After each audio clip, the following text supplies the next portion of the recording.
Well, I've added the recording guy in, and just for context, Aaron is currently Basingstoke. Basingstoke, and there's a very loud air pump Yeah, can you hear the air pump? coming from a certain Braunton. It's unbelievably loud. Is it? Yep. And If I could find the settings, I would adjust that, but I can't find the settings right now. Aaron thought it'd be really funny to include this part in the podcast. Hilarious, right? The sound of air pumps. When's Braunton due to leave? It's meant to leave in 10 minutes, but 10 minutes? yeah, but they're done with water already, so it might leave early. And it's already got the signal. Wow, Sigler's keen. Oh, well, it's about to blow off again. You're going to get absolutely deafened if it blows off. Please, no. It already blew off twice since I've been here. And it's about to do it again. Is it already got a valve open? There you go. I adjusted it so you can't hear the pump. Brilliant. Well, I can't But hear it when you you're speak. still going to hear it blow off in like 30 seconds probably. Well, I think it's about to pop the second valve, so be prepared. I'm going to go around to the...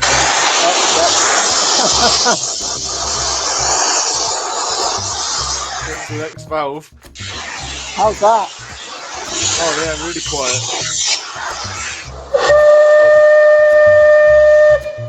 Oh, it's leaving. Tones? It's leaving. Oh god, please don't open the drains. Please I'm open going to the literally... drains. I'm going to die if they open the drains.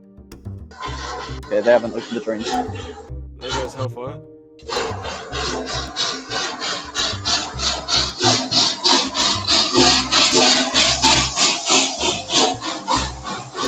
This is terrible quality.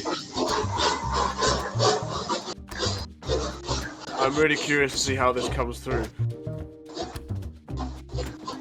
What, on the podcast? Yeah.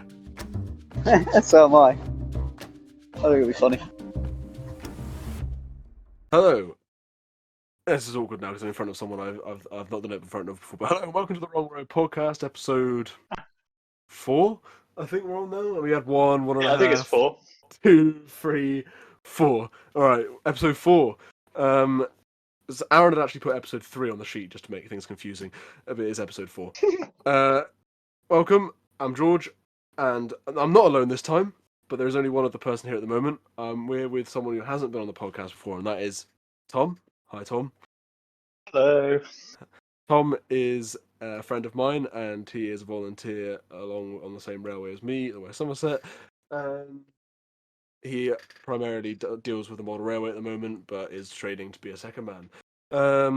Aaron will be joining us later on in about probably 15 minutes by now, because he stopped to eat McDonald's on the way back from seeing Braunton. Oh, I love that you've dropped a minute for that. That's brilliant.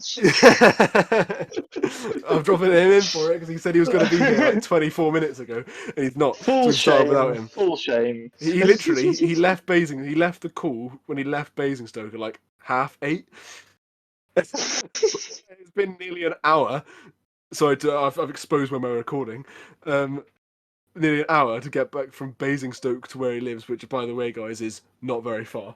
Because he had to stop and get McDonald's on short-term notice. I don't know how he... Maybe like, literally... and just get the sound of crunching nuggets. Like 40 minutes later, he's like, oh, actually, I've gone to McDonald's. What? Classic Aaron. So, we want to start with Just some model railway news. Yes, Aaron wanted us to start with model railways because Aaron doesn't know anything about that, and we do. So we can talk about it while Aaron's not here. Now, I don't know Yes, whether Tom indeed. knows anything more than I do, but I was going to touch... I don't know why Aaron put this on the list. I literally didn't put any of this on here. Aaron put it on there, thinking that I'd be able to produce conversation, I guess. But he put the Hornby Magazine Model Railway Awards. And when I saw that, I was like, well, how the hell am I going to talk about that? And then I realised, oh yeah, I know. Because it was something that Sam actually got annoyed with, actually. Because I got Sam to vote on it, because I went in and proudly said that I voted Hornby for nothing. But Sam went in and he noticed on the N-Gage awards section that Dapol's new releases hadn't been nominated at all. Like Dapol had been nominated for nothing. So literally nothing at all. Nothing Not the at new all. manners, nothing. No, Wow. nothing. Especially, What have they done to anger Hornby magazine then? especially in N-Gage, there was Oh, literally true. Because like nothing. normally when there's an announcement, they put it on their social media. When there's an announcement from any model railway company, Hornby magazine put it on their social media, don't you? But Dapple said about those spam cans the other day, and I don't think Hornby magazine actually reposted it. Is there something that Hornby magazine has against N-Gage Dapol? What? Maybe. And I mean, they had like the other Ooga Booga brands like Sonic Models and Revolution Trains were on there nominated, and then Oh, Dapol. I love it when they put ones in who haven't actually made anything yet. Yeah, and then Dapol, who I would argue holds more than 50% of the market for N-Gage, gets nothing. I was like, yeah, Graham Farish is just backman, so it's like Graham Farish. I mean, I don't do N-Gage, so I can't really speak on my own behalf. But from hearing from Sam, Graham Farish significantly lacks in basically every department, and more than like Backman are catching up in double O gauge now. I'd say Backman's last releases, while expensive, have been I'd say decent. But apparently in N-Gage, Graham Farish is still kind of dragging along in Dapple shadow. Tell you what, the price gap between Double O and N is a lot smaller than it used to be as well. That's which for is sure. surprising because Double O's shot up in price, so N-Gage has also shot up in price. But N-Gage has shot up more than Double O gauge to catch up. Yeah, it's mental, isn't it? Like I mean, there is a hell of a lot of choice in N-Gage now, like a lot more than before. Like I think they've done more bullies in N-Gage than they have in Double O now. But it is good. I'm surprised that there is more N-Gage stuff now, and it's come out like quite quick as well, like out of nowhere. Suddenly, there's just N-Gage stuff everywhere. It has a bit. Graham Farish just released a Gronk, didn't they, in N-Gage? And it's like they did like expensive. 15 different liveries. Yeah, it's like £125 for an N-Gage Gronk. Well, I believe the 009 community are a bit annoyed about that because they always used to reuse Graham Farish 08 chassis for like Ooga Booga kit built locos, but now they can't because there's a great big DCC socket in the way. So yeah, sucks to be them. That's what you get with N-Gage because I've never seen an N-Gage DCC chip. Are they smaller or are they the same size or what? Oh, they must be way smaller. I wouldn't want to fit one of them. I don't know actually, how big they are, because I'm pretty sure, because I know more with O gauge, because you can get special high voltage O gauge DCC chips, but then there are some O gauge locos, I think particularly the Dapple ones, that do just use your standard old DCC that you'd use double O. Well, I would assume that Graham Farish, for sort of simplicity's sake, because Bachmann do make decoders, would sort of just go with the smallest one they make, is what I would assume, but that might not be the case. I'm not sure. I never looked into. I don't know how sophisticated they are. I mean, I'm on Kerno Model Rail Centre right now. Big up website. Big up. Oh yeah, when I was talking to our friend who works there, he said they are Hornby's biggest retailer now. Kerno. Really? Yeah, they do that many online sales. Hornby are just big chums with Kerno now. Well, no one else. You know how there was this whole sort of thing between them and Hornby at the minute. So they had this anniversary thing at this weekend, which is obviously just finished as we're recording this. And he said they invited Hornby for a laugh, just to see what their response would be. And they did turn up, and they were quite surprised, and they wanted to have a meeting with them. So they went to this meeting with them. And there's this lady who works. I can't remember what her position is, but she is in management. She's called Sam, and apparently everyone's terrified of her at Kerno. And apparently they got to the end of the meeting, and she just said to the two Hornby guys, because they fired all their reps now, so all they have is like just sort of bods that occasionally go around to events. They don't have anyone that actually visits the retailers anymore. And apparently this Sam woman just said, "So what is it exactly that you do for us?" It's the same reaction to that. If the reps around the country were just as successful as the rep for my local model railway shop, who got banned from that shop, yes, I can imagine that if that was the case at other places too, that's probably why they got rid of them. Or my local model railway dealer is just a Chad, and kicks out Hornby representatives because she doesn't care. Well, I mean, I've met her, and you wouldn't want to mess with her, would you? I've just looked up But yeah. the N-Gage Gronks are fitted with Zemo MX659N18 sound decoders, the sound ones. Oh, they give the Zimo ones now. Okay. I don't know. I don't know anything much about that. Did Zimo But I do don't know if small that's ones? because Or... Zimo do like all the different sizes, so it Yeah, probably is a not smaller one. really. I know with O-Gauge, as I said, my high mech is quite a large DCC decoder. Actually, if you want to get one, it's actually massive. Oh, right. It's this big square PCB, and it looks like it's an absolute faff to fit it because it's so big. It literally has screw terminals for the wires. Oh, wow. That is huge. You have to like wire in all the wires yourself into it because you have to like put them all into the screw terminals. If you want to do that, and there was a ridiculous amount of wires that go into it because I mean it's got the working fan and the lights on both ends and the head code. Oh, has it got a working fan? Is it? Yeah, it's I got a didn't working know fan. that. That's pretty And that's cool. independently Does it controllable by also? DCC. Does it also, because it's D7017? Does it also like blow coolant gaskets and stuff, Yeah, like yeah, with fluid regularly all the everywhere? time. Yeah, Oh, yeah, that's pretty cool. it does it all the time. Can you take the engine out? Yeah, I engine lifted it for demonstration. For those listening, I numbered it because it was a Helgen unnumbered one. I numbered it D7017 because it's one of the two that was at the West Somerset, always at the West Somerset, but it kind of blew up. Yeah. A few months Was ago. it during or before the Diesel Gala? During, I believe First it was day, the wasn't first it? day. Yeah, it was Yeah, on the the Thursday. Friday. What's the? I think Was was it it Thursday? Thursday? Yeah, it might have been I think it was Thursday. a Thursday. I think it was Did Friday, it Saturday, the Diesel Gala. failed at Blue Anchor, I think, if I Yeah, remember and they rightly. had to rescue it with the other 33, and the steam traction inspector had to do that, and it was over his hours, and he was not very happy from what Which I've heard. really sadly cancelled. It really sadly cancelled what I was thinking was going to be the best part of the Diesel Gala, and that was the Timex getting his double head.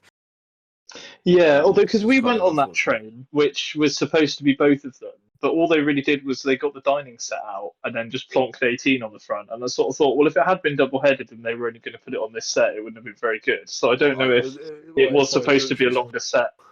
Yeah, there's only 5 coaches. I assume it I must thought have it was supposed to be been a longer supposed set to than be a that. longer set. Yeah, I think surely it it was. must have, because we I did the think it was. Steam one. We did the Steam one in May, and that was like 12 coaches with 2 locos. That was pretty good. But I think it was supposed to be longer. They probably just thought that putting the high mech on that many coaches on its own would be a bit much. yeah, Another thing probably. that Aaron put down because we've branched away from model railways is we have to, apparently we're forced by gunpoint by Aaron to celebrate Tom's 35th model railway turn at Gage Junction. Congratulations! If I had a soundboard, I'd play some sound effects, but I don't have soundboards, so I can't Oh play no, sound it's effects. it's only me clapping. I've just realised. Yes, great ceremony and fanfare for my 35th turn of the year, and I was rewarded by that by this morning by cleaning all of my 7 sets of coach wheels, which was not fun. I don't recommend that. Although Sure, it next was time I'm great definitely fun. going to use. Next time I'm definitely going to use some IPA. It'll make it a lot easier What were to you clean using the this time? wheels with. Well, just a screwdriver, some cotton A buds, and a cloth and screwdriver? some oil. Yeah, well, What were it's you the using a only way to get some. screwdriver To be for? honest, some of the dirt, not even the fluid, will get off. It's that baked on there. You have to just carve it off with a flathead. I mean, what benefit? What benefit does cleaning them actually have? Well, it's mainly for the just sort of because it helps. Obviously, we have to clean the track a lot in the winter, but not so much in the summer. But it's more because it adds drag. Because my golden arrow rake is 7 Pullmans, just 7 K-type Pullmans, normal Hornby ones.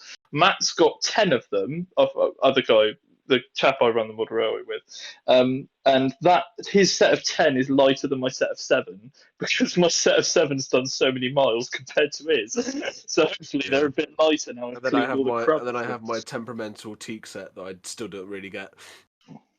Yeah, we really couldn't work that out. That was bizarre. Matt literally brought in his gauging thing, I think, and came to the conclusion that it's completely engaged. It's fine.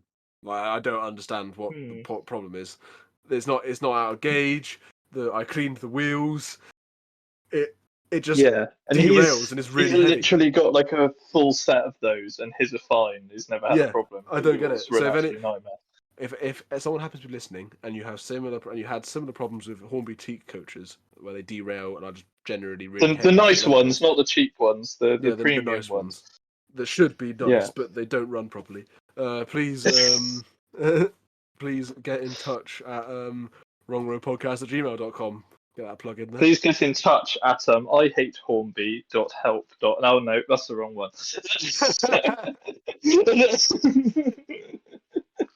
The last thing on the list, and I'm hoping that Aaron will join not long after, is the Hornby 9F. That Yes. just came out. I don't So know a lot about this it. is an interesting one. This. I actually So we forgot heard a little about bit of insider gen that this was announced after the all metal standard 2, which has apparently been rejected by 3 different factories due to them messing about with the design, and so they ended up making this one first. And it's standard Hornby really. It's got nasty shiny tires. It's got a mechanical stoker, so you can't renumber it to a different one, and it just doesn't look great, does it? Like, I mean, people are waxing on about it being good quality. I'm sure it's good quality, but I don't know. I still think the 15-year-old Batman tooling is better. I don't know a lot about any tooling of the 9F because I don't have one and I don't model that era, and I don't think I've ever even inspected one before. I'm not going to say I haven't seen one because I'm pretty sure I have seen one. I think a Bachmann one. I think. Who has a Bachmann? I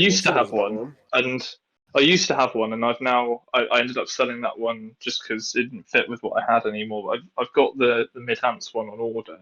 They do wobble a little bit, and obviously the tender drawbar connection isn't brilliant because it's the old Bachmann bar type. Yeah. But I think appearance-wise, it does look better than the Hornby one. Because the Hornby one, it's kind of, it seems to me, and this surely can't be true with the differences they've made. When the new Terrier came out, that Hornby made, you could tell it was the same body tooling as the old one, with a couple of tweaks and a chassis that was a little bit too big. And I'm getting the same kind of vibes from this 9F, and the suspiciously short amount of production time. Yeah, the suspiciously short production time as well, because the only thing that's come out from their range on time, I believe, isn't it? Apart from maybe the Hush Hush. Kind of I do see what you mean looking at pictures of it now. It's kind of just looks like a one with a few extra. I mean, don't get me wrong. The new Bachmann V2 is a bit like that because if you look at the Green Arrow, the NRM one, the one with the really shiny tires, it looks exactly the same as the old molding. It's only if you have it in person you can tell that it's different, and that is a brilliant model in its own right. So it could just be that. But I mean, that was the kind of vibe I was getting. They have given that the V2 has been given a proper facelift. It's genuinely looks. I don't know what about it. It just looks better, like finer. I think it's only the only ones that I think don't look great are the Green Arrow ones because they've got all the shiny bits on. They look like the old ones. I just thought the model in general they were right. Finer scale. It looked finer. It looked like it was more refined than. Definitely, because the old ones had like shiny tires and it made the wheels look massive and they look terrible. Yeah, and but there's subtle detailings like riveting detail and stuff on it that's not there on the old one. Exactly, yeah, and they've done like both the types of cylinder block and inside and outside pipes and all that kind of good stuff. So, but my favourite part of the Hornby 9F is its really really cheap price tag.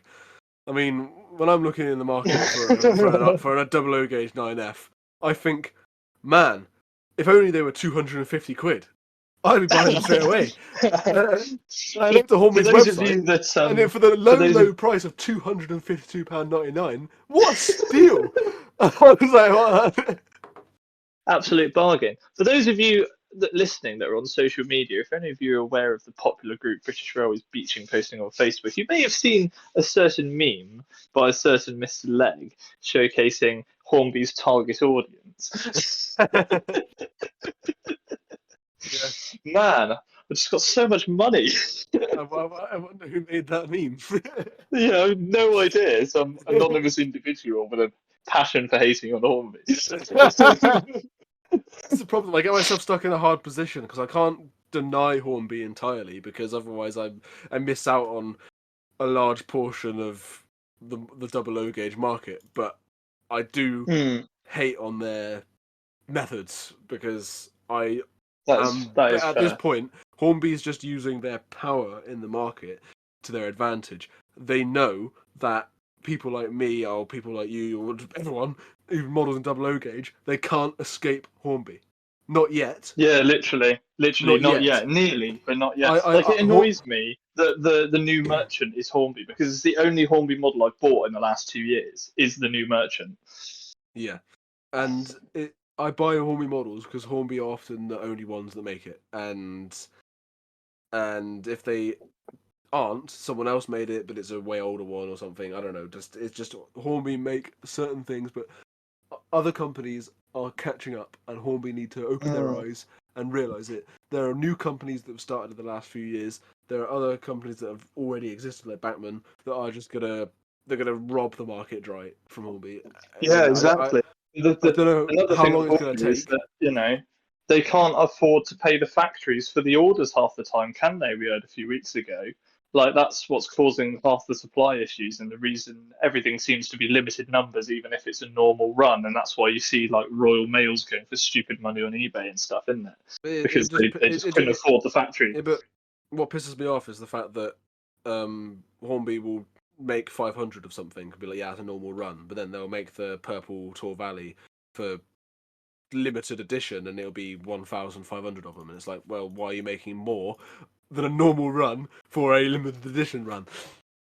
Yeah, literally. And I mean, as someone that works in the industry, George, putting my industry hat on here,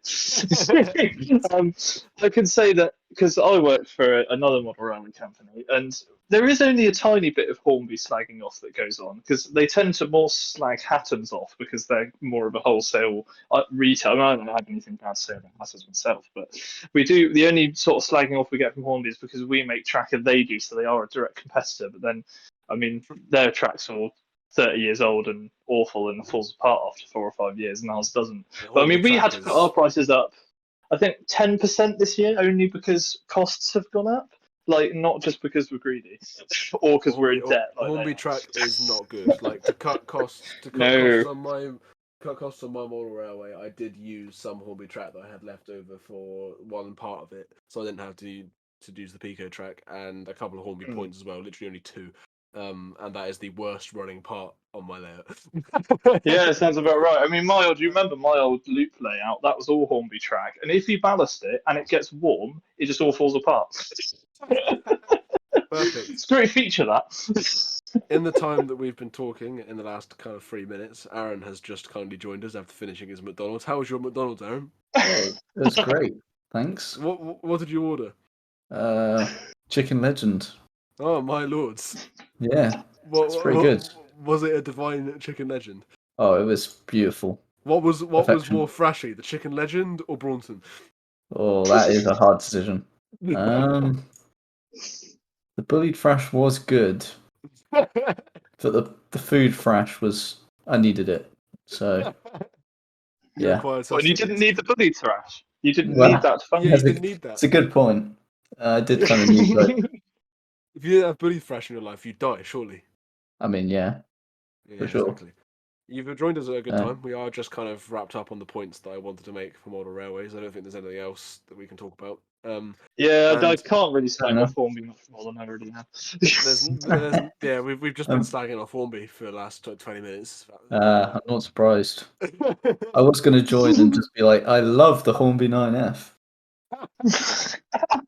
We were just not knowing anything about it. It's low price of £252.99. I'm going to rub that. Oh my! I'll buy a real one for that. Jesus Christ! Well, think of how many Chicken Legends you could have for that, Aaron. Yeah, exactly. That's a great point. Feed you for a week, wouldn't it? Yeah, honestly. Real life 9F bashing you could do for that money. Yeah. Exactly. Yeah, quite a lot. And since Aaron, you're late to the show, have you got the sheet open? I reckon you should lead the next topic. Go ahead. What is the next topic? Take your pick. Well, we've had a few galas that have occurred recently. I know Tom was at one of them. Harley was at the other one, but Harley's not here. Harley's tragically died today. Yeah. I suppose we might as well talk about Seven Valley, because they had quite the interesting gala. as Well, luckily confirmed. for you, Aaron, I have Yeah. the Severn Valley Railway souvenir program right in front of me, which I was handed on Oh. Thursday. Oh yeah, it's a premium publication. Yeah, It's actually he quite nice warned because me that he'd read that cover to cover before coming on the oh podcast yeah, today, so oh yeah, he's familiar with the whole thing. Is it? including the adverts, boys and girls. So you won't be catching me out on this one. Does it tell you about That's the the fires? testament. Yeah, is there historical Weirdly, information about fires?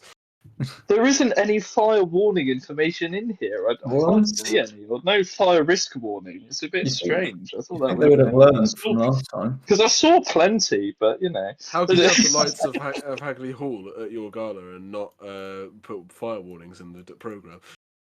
Well, I mean, I do love all the bits that wax on about the first time to ride behind Hagley after 36 years, and it's like, yeah, if you went on the Thursday, which I did. Yeah. If you went on the first 2 But, days of the gala, there you go.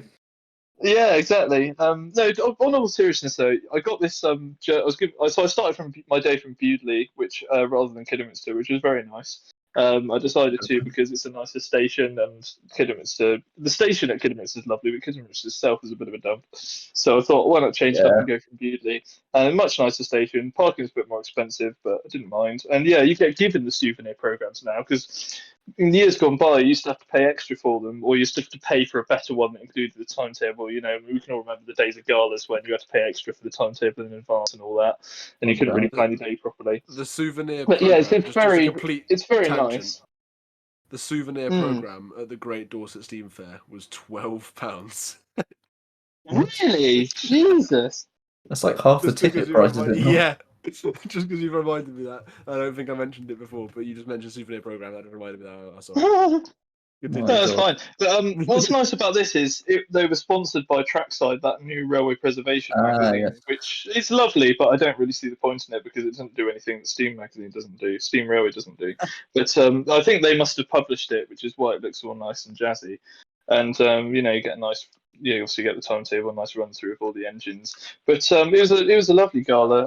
The Black Five was definitely the star of the show. I really like the Black Five. I haven't ridden on it since it was at the Mid-Hanson 18. And it was a bit shag then. It was a lot better. It was a lot better now. Obviously, if they've done a lot of work to it at LSL, and it was really good. It was louder than Hagley, and that was fantastic. Was it absolutely rammed at the gala? Or was it... No, well, I went on Thursday, so it was all right. We got a seat on nearly all of the trains. I think if we tried to do the local between Bridgnorth and Hampton, we didn't manage to fit that in. It probably would have been because that's the one that, you know, an 8-coach train comes in, that's waiting to go in 5 minutes, and the entire like 7 of the 8 coaches try and get on 2 coaches. It's normally rammed, but no, I think that was the only one that was properly rammed. But it was very good. And yeah, we were on the Hagley when it set fire to Iddington. Obviously, I didn't see the fire. We were told about it when we got there.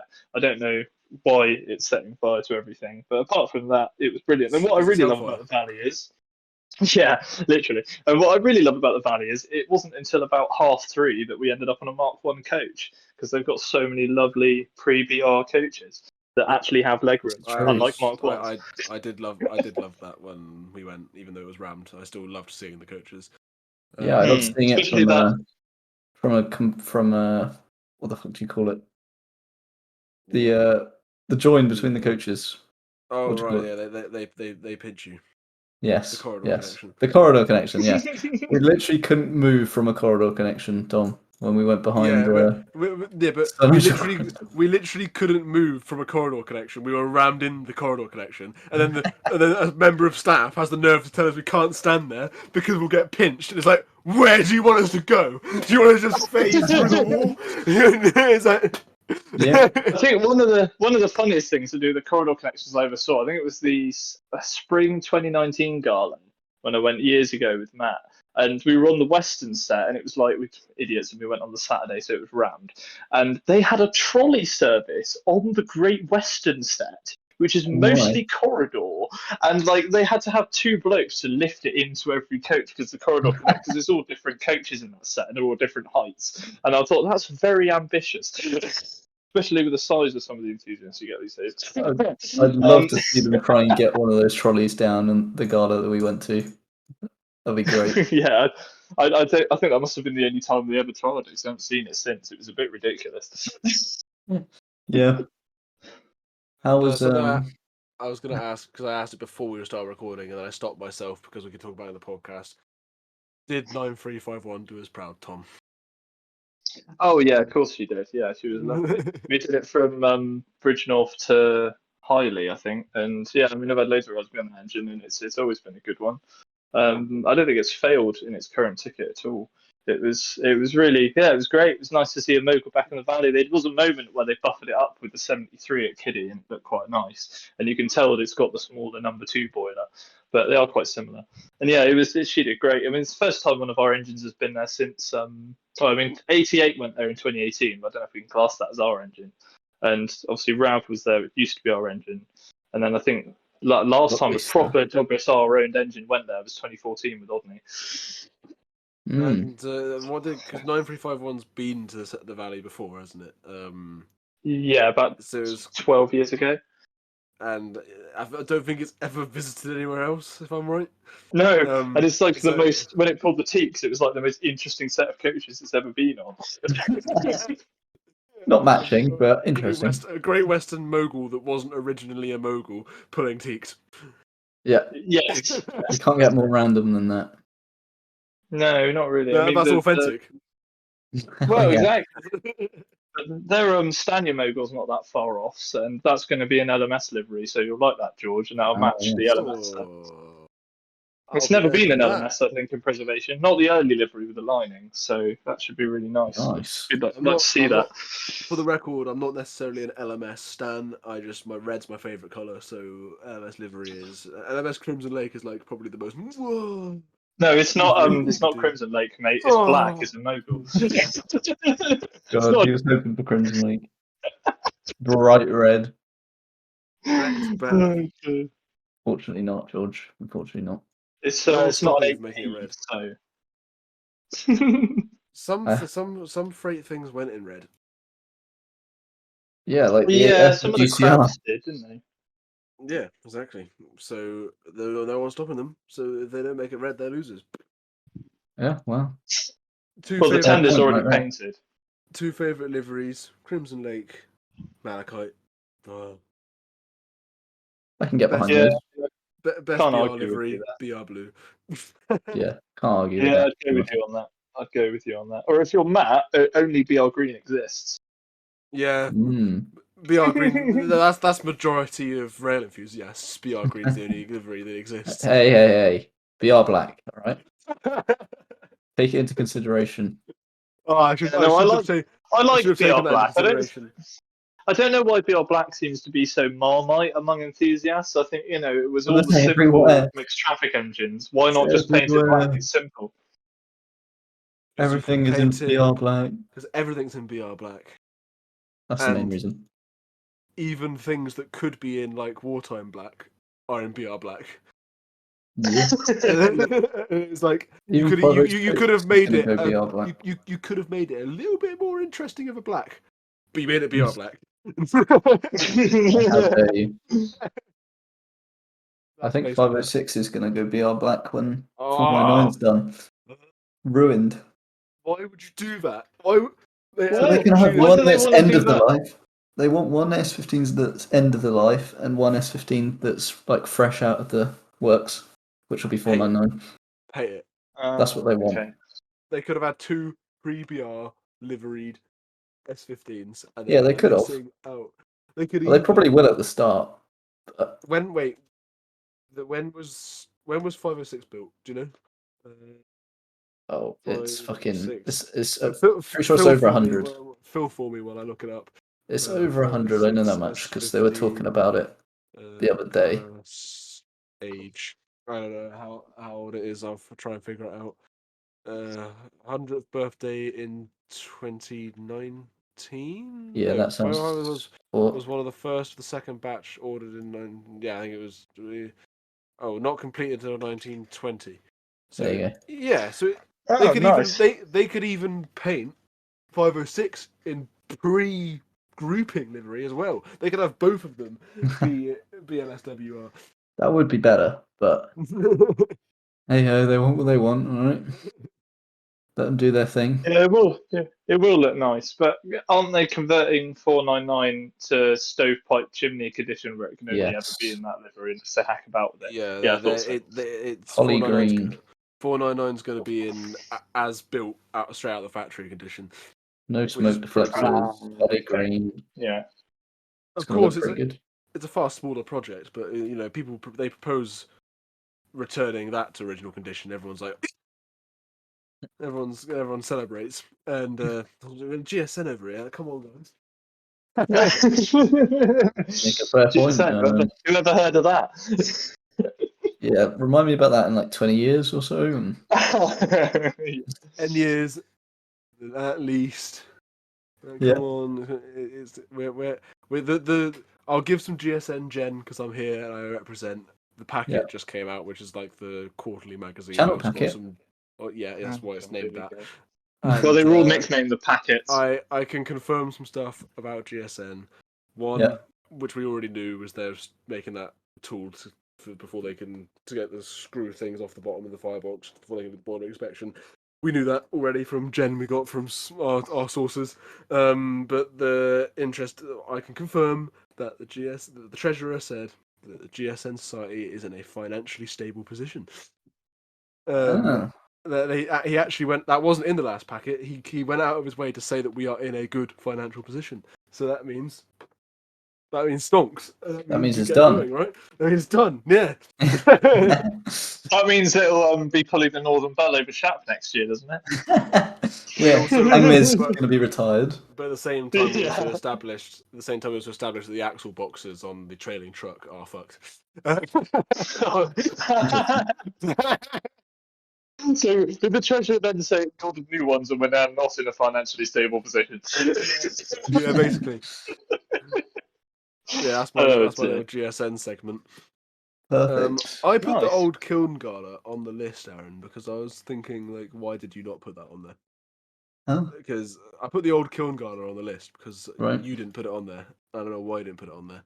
Because you, Aaron, planned the first gala the old Kiln Light Railway ever did.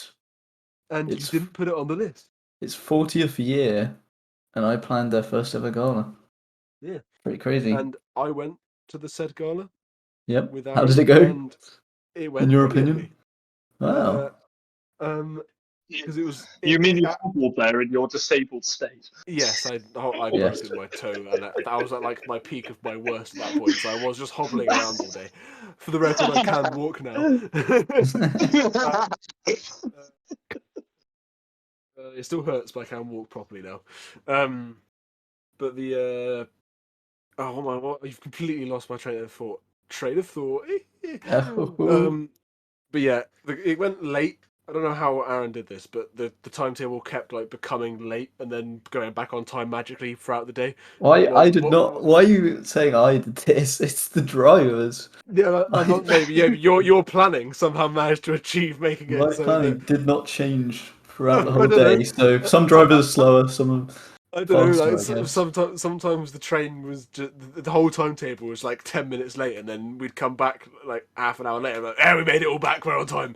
It's like, what? How? It's a good timetable. There we go. I mean, with the limited amount of like potential you have with the old Kiln, I think you did a pretty good job. I mean, I can see why the gala would have got repetitive very quickly. Yeah.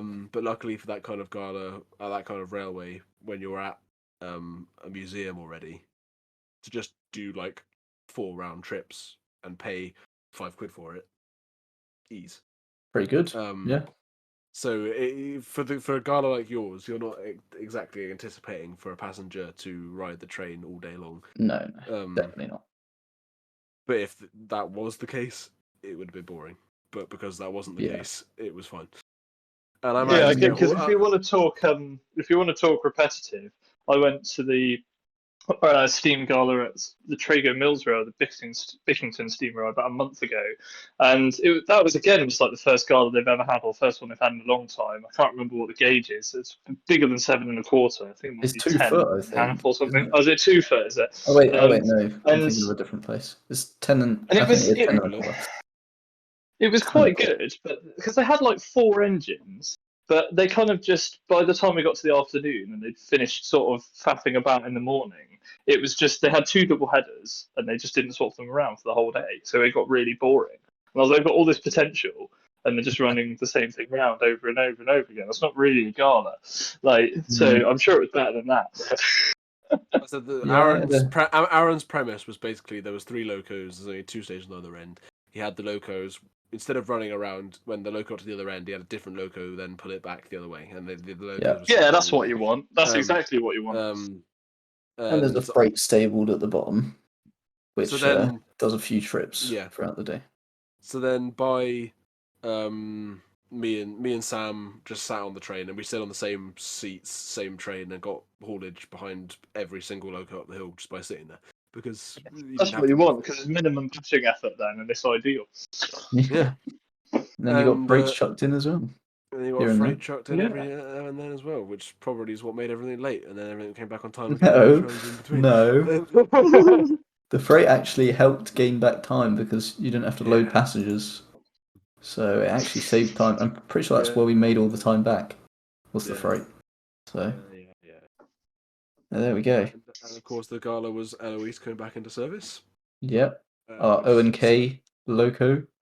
Eloise, it's his 100th birthday as well, which is pretty well lined up. Oh, nice. Big up for Eloise. And it's just a fucking huge narrow gauge loco for such a small line, but it's funny. Yeah, it's absolutely huge. But the wheelbase is small, so the wheelbase is tiny. If you like inspect it, the wheelbase is really short, but the loco is huge and like spans way beyond its wheelbase. Yeah. So, but that means that when it comes around a corner, it looks like it's derailed, but it hasn't. The overhang is pretty. It overhangs tragically as it comes around a corner. Yeah, and then we had a visiting loco. Like a huge ship coming into dock or something. Surely that must mean that its loading gauge is quite big if it has so much overhang, because it is so big. I mean, like it's not guided around corners and stuff. It must stick out a lot. Yeah, that is like one thing we have to keep an eye on, I think. Do you guys own that one, or is that privately owned and lent to you? It's the only one we actually own. Yeah, we own that one. Emmett is on loan from the Moors Valley Railway. It's funny because Emmett's the one that you think they own because that one's the one that's most suitable for the line. The smallest one. Wouldn't Emmett be too big for Moors Valley though? Yes, it's 2-foot gauge, and Moors Valley is 7 1/4. But the owner of Moors Valley decided to build a 2-foot gauge loco, and now he just hires it out pretty much. Brilliant. It's pretty much just based at our railway at the moment. I was going to say, I was like, how does that run at Moors Valley? It's way too big. We also have a coach from them at the moment. Oh, right. Also been deleted. I've also got haulage behind the My Lord's Altonia. Yes, Alton Towers loco. Old Alton Towers loco. And we also got 2 Alton Towers coaches. Yeah, there used to be a railway at Alton Towers. There was a narrow gauge railway at Alton Towers with a little like lawnmower loco, and it's not lawnmower loco. And now the old Kiln's got it, and a couple of the 2 coaches that they had at Alton Towers as well. Yes. It still has the Alton Towers like emblem on the side of the loco. I don't know whether that's allowed, but we'll ignore that.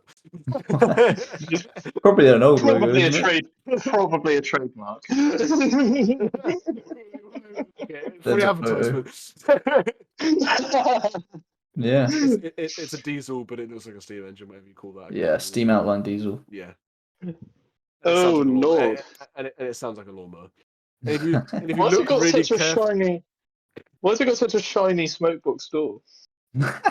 I don't know why they thought the smokebox door was going to be brass if you or look whatever. really carefully, Tom, the front wheels are not on the track. They're just for floating. Rotating. They're just floating. Yep.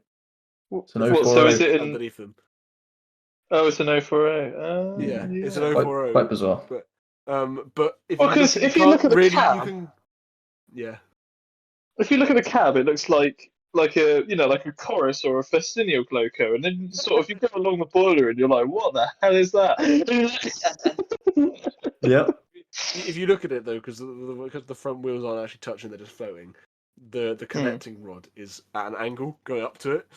I mean, it is a bit, yeah. No, it is a bit, but if you look at it in real life, it's worse than that. If you look at it from the side, So it's a bit like it's a bit Hornby that. I questioned how it runs so well with its connecting rod bent up like that, but it doesn't seem to run with it. It doesn't seem to run with an issue. So Yeah, it's fun. It's my lord. Just sounds like a lawnmower. Yeah, it's mega rare. Imagine a lawnmower pulling load up a hill. That's what it sounds like. They put it on the 5-coach set as well. It's perfect. Oh, that's mega. That is. It's small, like it's really tiny. That logo. Oh yeah, it's very short. That doesn't really show how short it is. It's very short, not very long either, and it's the smallest thing they've got. It's tiny. I have an image to show. Have you driven it, Aaron? No, I have not. Have you driven it, Aaron? Not yet. I mean, I could eventually. Oh yeah, here we go. I've found a good photo to show how tall it actually is. Oh wow! It's so small. The cab is tiny. What are you filling it up with water for?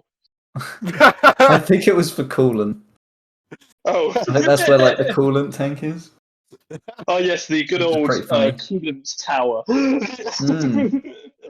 Every railway had one of those. Yep. That was the first use of our new water tower as well. Yeah, that's a new water tower. The first use of it is to fill up the coolant tank of a steam outline diesel. Yeah. What are those buffers as well? It's got like square buffers and no coupling. Because only got coupling at one end. They're also double O gauge buffers. No, you can couple it both ends, but it's got like a weird. I don't know. We use bar couplings, so it's just like it's literally just a hole for a pin. That's all that's in the front. Oh, I see. Yeah, it just goes through a bar, and then you put a split pin in the bottom, so it doesn't fall off. So do you own that, or was it just donated to you because you were nearby? I think it's privately owned, but I can't remember. Pretty sure it's like it literally looks like it's fresh out of Alton Towers, and it's not really had anything done apart from being named. Fresh out of Alton Towers. Pretty much. I believe it was named that at Alton Towers. Yeah, obviously. I mean, if it was actually a steam loco in that configuration, it wouldn't be very efficient, would it? It was not a steam loco. No. It was never a steam loco. It would be interesting.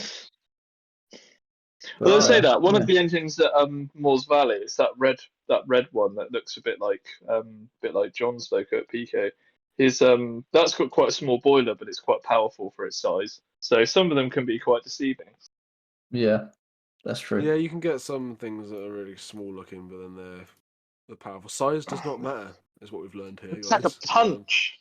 Size doesn't matter. It's what you do with it that counts. All right. Thank you for that advice. So nice advice for the kids there. Yeah. Noted. Cheers.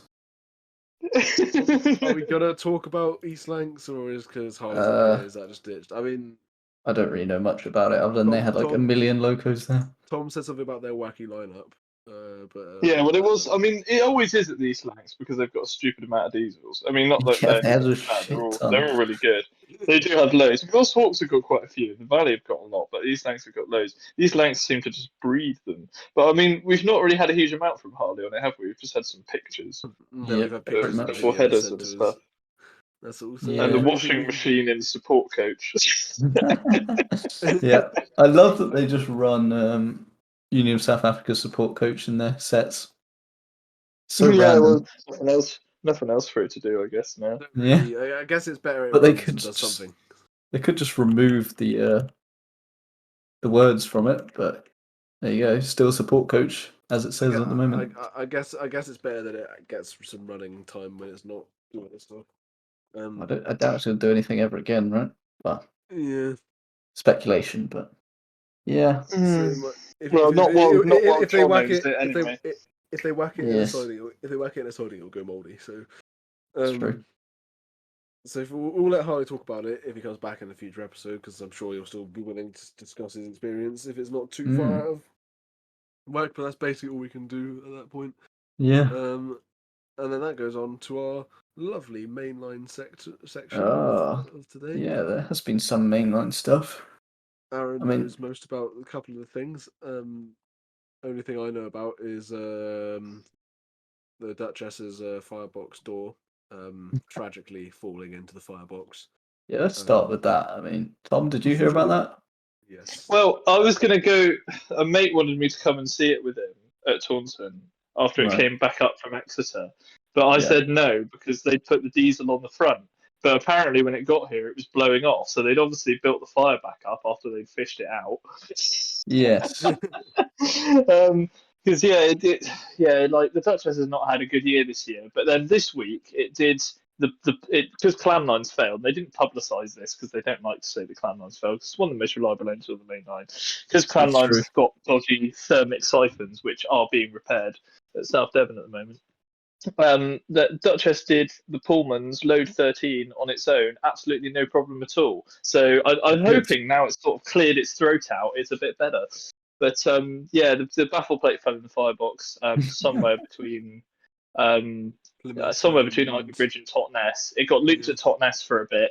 They managed to coax it to Exeter, then fished it out. And they had a spare one, but apparently the spare one was dodgy, and they didn't want to risk fitting it, so they just fitted the scarred old one and then carried on with the diesel on the front.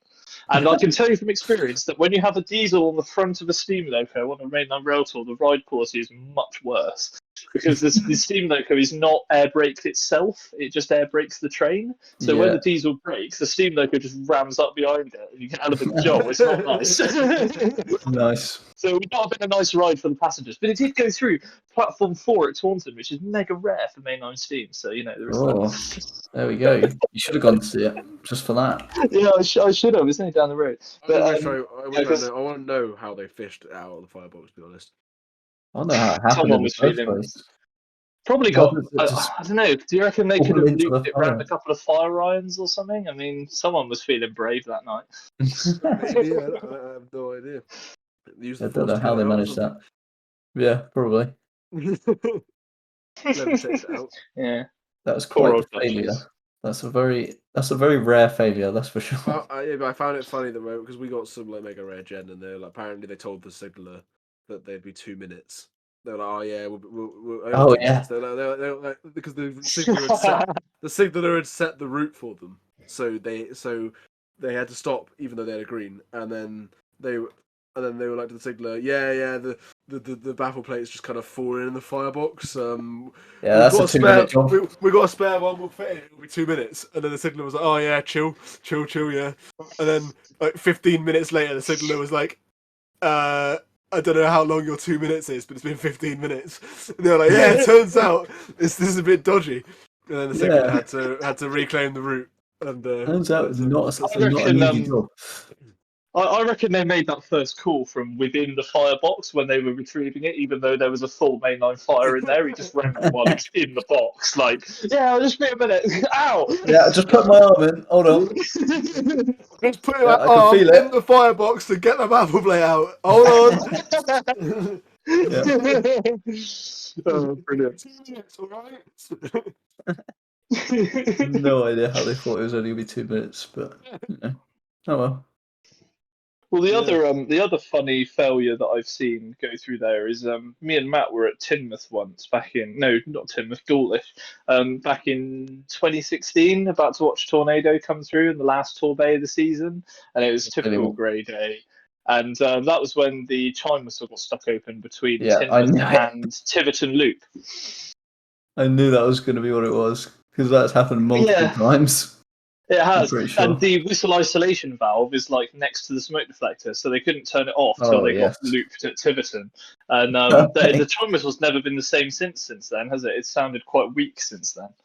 They seem to like never use it now, probably purposely, because of that.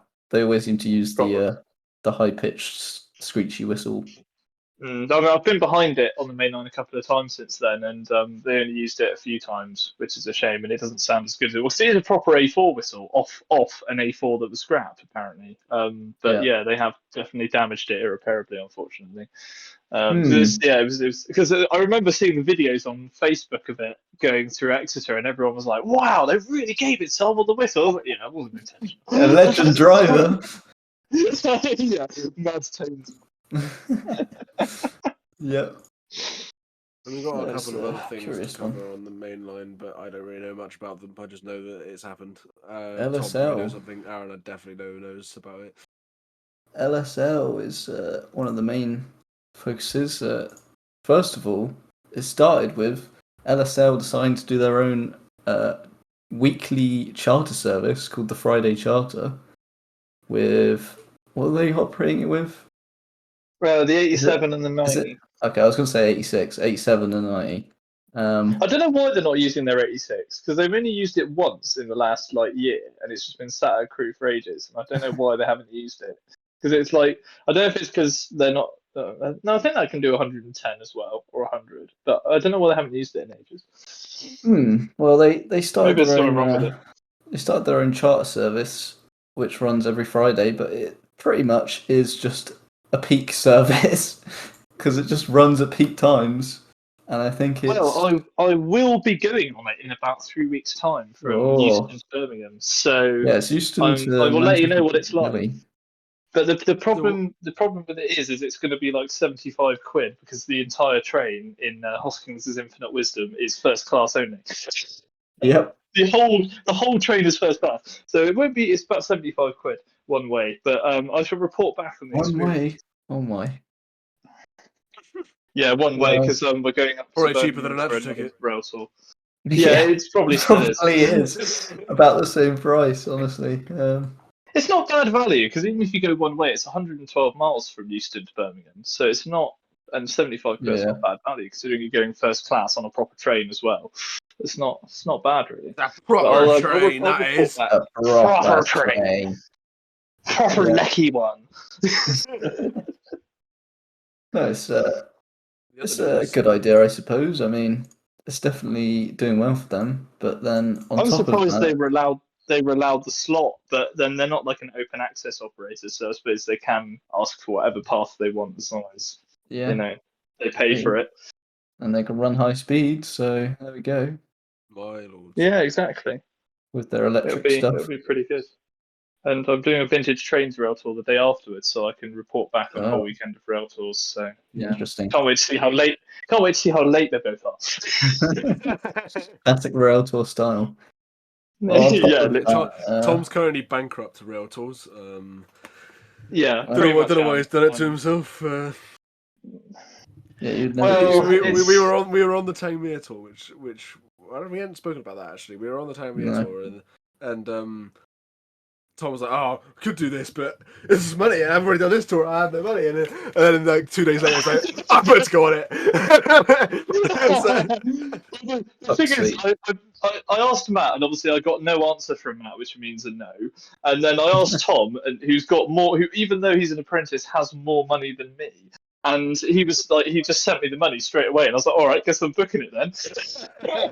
Fair enough. And yeah, 2 charters in 2 days. It should be pretty good, but because he works for GWR, the tickets up there and cost us nothing, so we're going by London. So it should be pretty good. But just club class this time, bit more exclusive. You get like drinks and stuff included. You don't have to waste time going down the buffet car.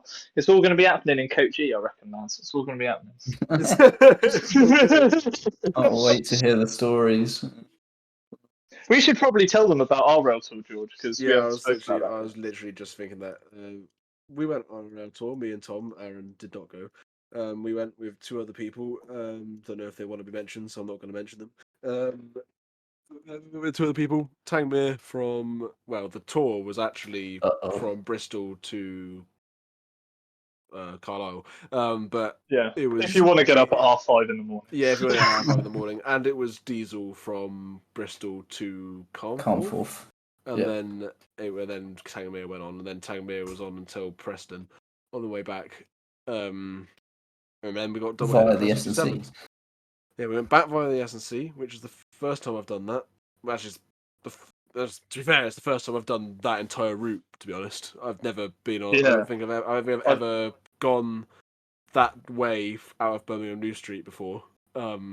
North. Yeah, like northwest from Birmingham New Street, and I've gone northeast from Birmingham New Street.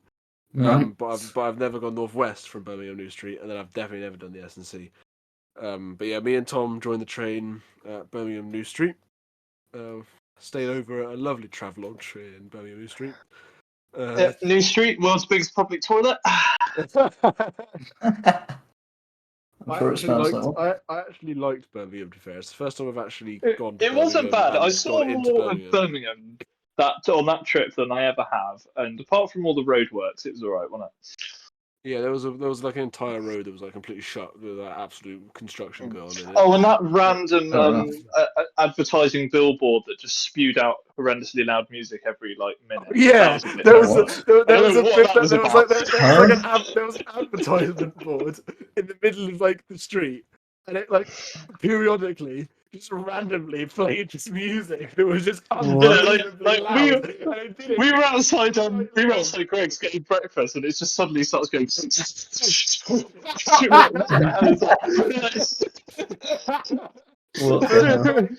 2 days, we did not know what the hell was making this noise, because like no matter where we were, you every now and then you just, as Tom described, just hear like it's like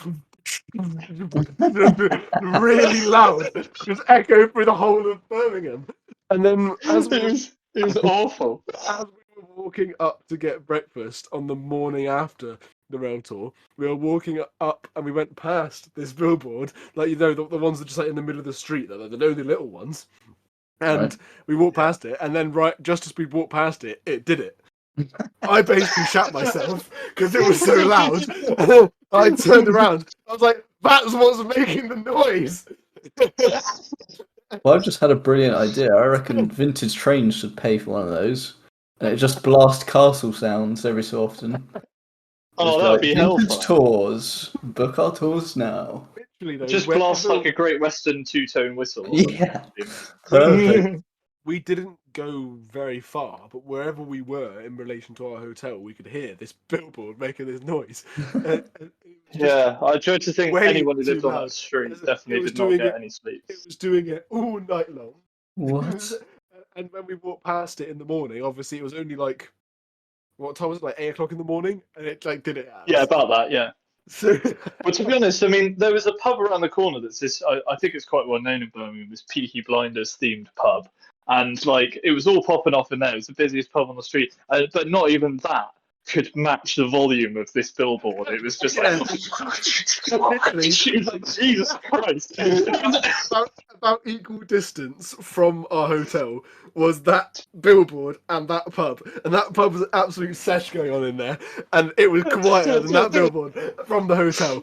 You could still hear the billboard louder at the hotel than that pub. But it did it in like really creepy intervals. It wasn't constant. It would do it for like 10 seconds, and you'd have a minute of silence. It was terrifying. It was that was totally the highlight. I spent the whole night on the first night like, what the fuck is that noise? Yeah, it was pretty terrible. But the tour itself was pretty good, but there were a few dramas on the way up. So we got to Carnforth about 10 minutes down, and we got to Carnforth about 10 minutes down. They let like 3 trains in front of us, and then we were carved to go over Shap at 60 miles an hour with 750 tons behind. Now, obviously, that's not right. Tango could do 75, and it wasn't that heavy a train. But I think the reason they did that was because they knew we were going to be going over slower. So, like, it was just a timing to, take up the slack, basically. We're like half an hour in front of everything else, because it's only 2 tracks. So we went up there, and it was all right. And then we stop at the first station, which is Oxenholme, which is right on the climb, like the one place you do not want to stop if you're going up Shap with a steam engine with a heavy train. And we were there for like 20 minutes, weren't we? About that. Yeah. Didn't hear anything. And we're right at the back. We're like 2 coaches from the back. And suddenly we see an ambulance, and we're like, oh, no. And yeah, there's some old lady who'd had an issue, and I don't know whether because paramedics were there, and I don't know whether she got off or got back on or was all right or what happened. But eventually we left half an hour later. And then by then there's a Pendolino bearing down on us, so we got looped straight away. And it ate into half an hour of the hour and a half we had in Carlisle. But we thought it's fine, because we'll be at the front all the way back in Hellfire Thrash My Lords. But no, they turned the whole bloody set. We're at the back again. But it was quite good to go over the S&C. That was pushed by the 57. The trouble was, Yeah, that was the trouble because they just wanted to get us out of the way when we went over the shaft. They just pushed us over with the diesel to like get out of the way faster. So the whole point of doing it was to go over shaft, and that bit was crap.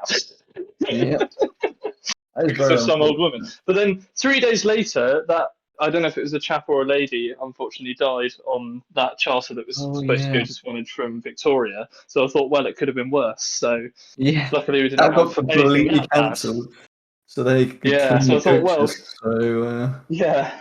can't And be that worse was than that. that has that been rescheduled or not? Because I haven't heard anything about that. I don't think the Hearts is at Um, Southall anymore. is it meant to do 2 trips to Swanage? Because there is one Might coming have up. done. Maybe they've just They booted might have everyone back onto rescheduled that. the. Yeah, there's one I this Thursday. I really Oh, that's it enjoyed. then.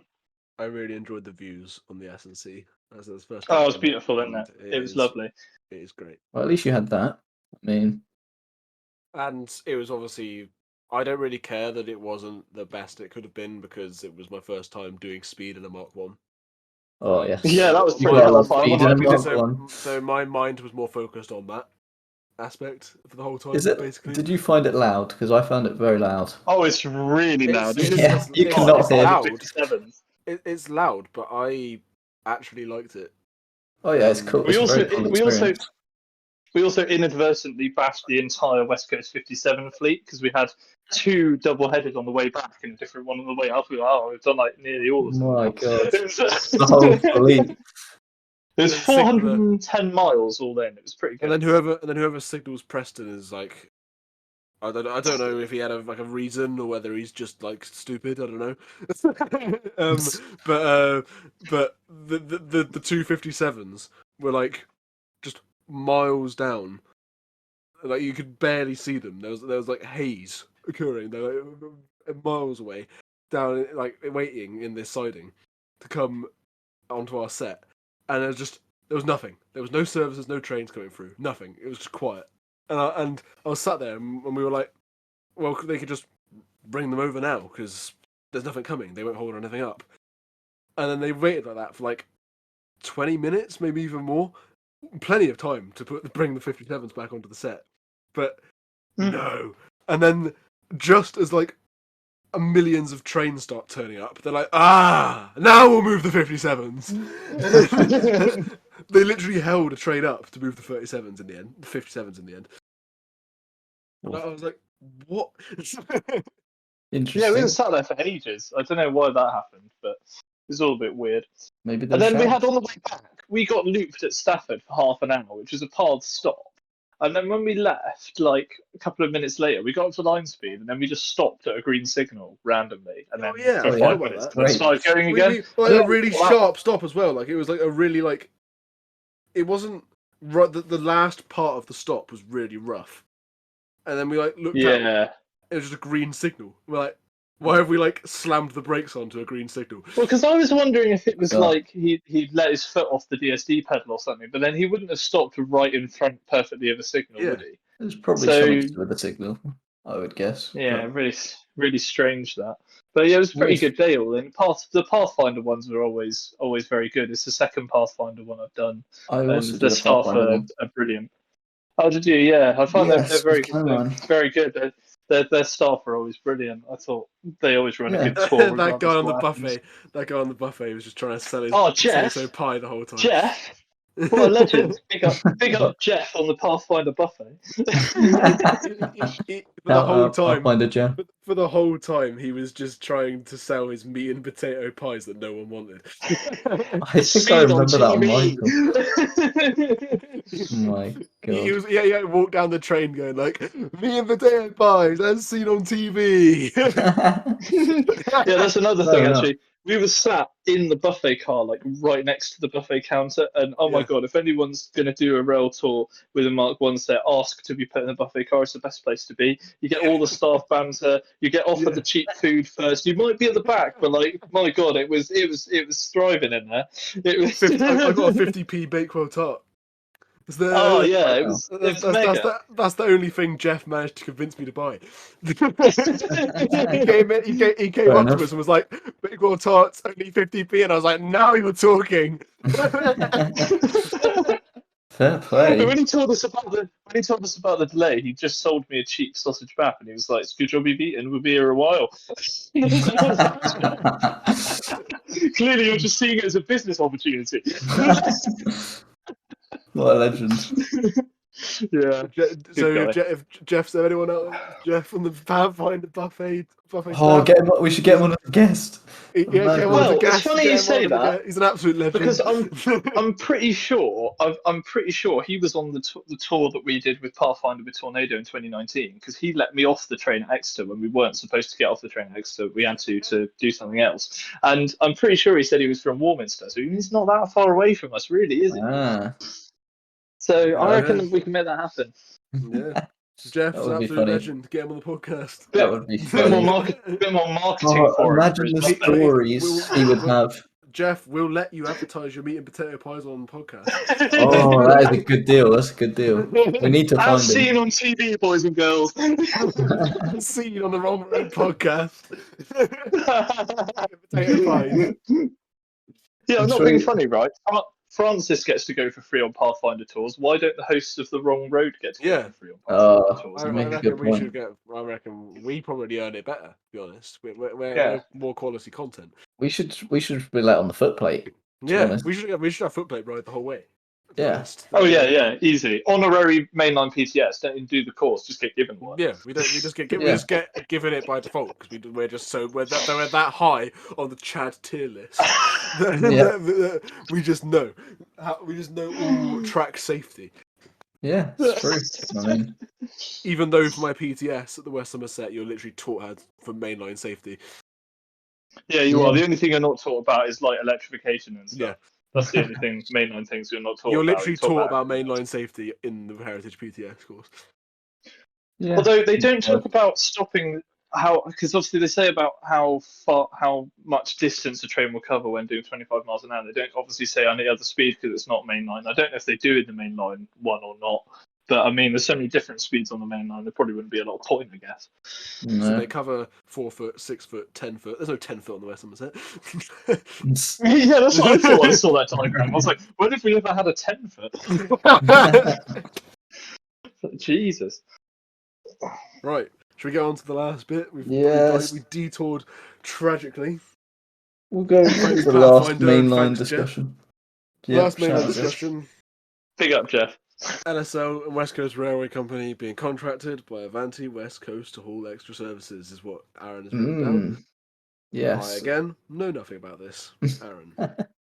I mean, it's pretty much that Avanti West Coast have hired in charter services to do extra services, which they are doing London Euston to Manchester Piccadilly, so it's pretty much the same as the Friday charter, but they're running trains for Avanti West Coast, which is pretty rare.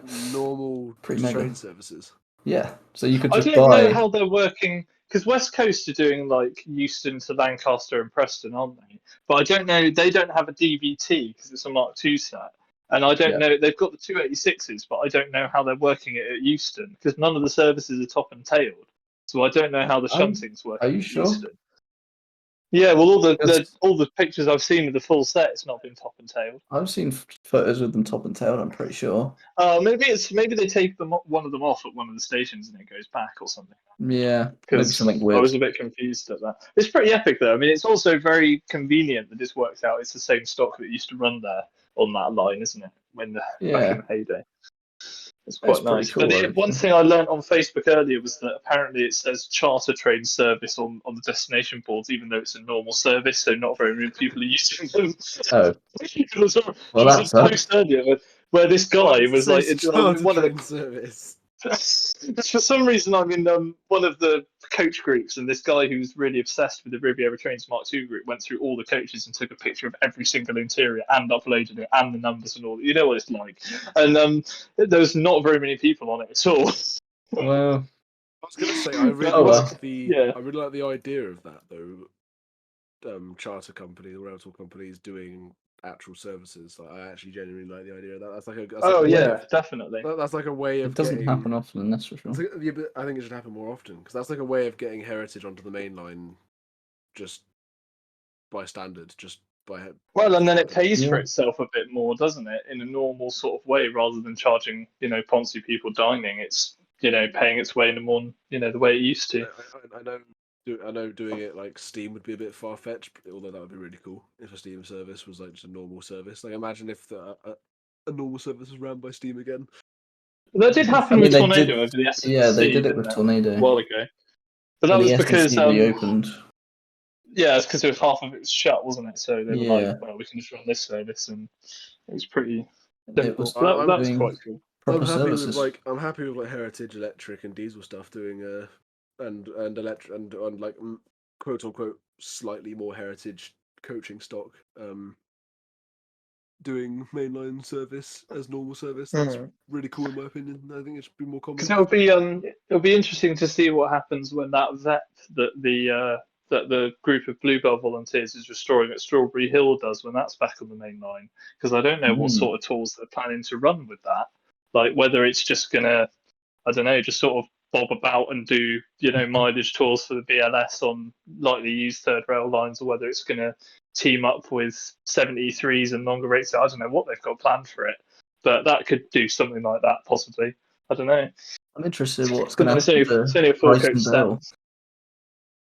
Yeah, that's all got a bit quiet. But yeah, I don't know what's going on with that. But that would be no, cool. I don't. That's I was just thinking that mainline using rail tour services as normal trains is like you can't lose because enthusiasts love it. Normies probably won't care because the coach is probably more comfortable than. In fact, they probably prefer it. It's like, oh, this is fancy. Yeah, exactly. Yeah. So it's kind of you can't really lose. No, it's true. So, and it helps pay for stuff. So there we go. Even if it's only a couple services, like every so often. I assume that Avanti is paying LSL and West Coast Railways to do it. I'd hope so. Yeah, they aren't operating their normal services for a little while. I don't know how long it is. But yeah, it's pretty cool. It's pretty cool that both charter services are both doing it at the same time as well, side by side. I don't know whether is that other 86 owned by West Coast now, the one in Caledonian livery, or is that still a Caledonian sleeper logo? Because I was like, I don't think they own them. I didn't even know they had. Yeah, I was confused by that when I saw it in that livery. I don't know where that came from, but no idea. It was there. Yes, but yeah. But yeah, I'll give you my report on the Friday charter because everyone said that it's been really good and the staff have been really nice. Please do. I think When are you doing quite that? a good tour. Yes. 7th of October. So when's that? Like 2-3 weeks time? Yeah, 3 weeks time. Might be able to cover it in a future podcast. Yeah, there we go. Yeah, do a rail tour special because I've spent all my money on one weekend. Well, no, if we do a rail tour special, we have to get Pathfinder Jeff on. Yeah, and we have to the rail tour stories he would have. We have to record it on a Pathfinder rail tour that they paid for in the buffet car. Like we could even have Jeff behind the counter. We could all be behind the counter or something. How epic would that be? That'd be perfect. Although I don't know if you'd be able to hear us over the noise of the Mark 1s at night. No, probably not. Before the end of podcast, I was going to just mention events. Now, I did have a quick look at events coming up, and all I could really note was the fact that every single railway ever, except West Somerset, is having an autumn gala, and I didn't want to list out all of them. So basically, if you live near a heritage line, have a look and see if they're having an autumn gala. They probably there you go. Yeah, they probably are. Yeah, unless you live in Somerset, or Devon, or Devon. Yeah, I don't know whether the East Somerset's doing anything, but the East Somerset's... Yeah, that's what I was about to look up. I saw a funny post earlier, George, that I meant to send you from the East Somerset, actually. You know how we went there 2 years ago and we were laughing at the fact they've got a massive signal box not connected to anything? Well, they said that apparently huge interest has sparked with their new down platform that they've built that they haven't actually used. And apparently they want more P-Way engineers to do massive extensive, ambitious signaling upgrades, and I'm like, what? Like connect the signals that you've already got. That's pretty ambitious. It's all you need to do. Just connect the signals, and it'll work. Like, so when we went, some of the It's a good signals didn't even have. start. When we went, some of the gantries didn't even have boards on them. So I mean, it's not. all the points were hand points. Like, not even the points are connected to that signal box. Like, Yes. it's literally It's all nothing. ground frame. Yeah, and then this huge signal bizarre. box looming, and then this huge signal box looming over it that's not connected to anything. Sure, they'll get I'm there. surprised they've never had a derailment at Cranmore, because the whole run round is on either a ground frame or, at one end it's hand points. Because at the other end it's ground. But yeah, I'm just surprised because they always do that sketchy thing where they go like halfway over the point before they change it, and it always puts me a bit on edge. I'm like, that's a bit dodgy. But it's just what they do, isn't it? Yeah, autumn galas across the board, basically from everywhere. There's other things that I'll cover probably later podcasts. Yep, later galas. Yep, later galas.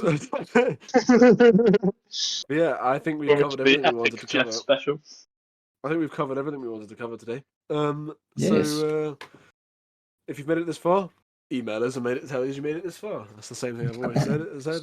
And thank you for listening if you have made it this far. And I've been thanks George. to Tom. Thanks to Tom for joining us. No problem at all. I think Tom might join us more often. Yeah. Now. Well, maybe. I mean, it depends what I'm offered, really. I'm not cheap. Maybe a few of them. You're offered fame and glory. If I'm offered like one of Jeff's pies and a rail tour ticket, maybe I'll do that. Maybe could be arranged. We might be able to get that for you if you're lucky. Yeah. But yeah, thanks Tom for coming today, and hopefully we'll have Tom more often since he's actually been quite a good contribution today. Yes. Well, you flatter me, really. Yeah, we've got Aaron here as well. Yeah. Goodbye. This is goodbye from all of us podcast, and we'll see you in a couple of weeks. Bye. Bye. Bye.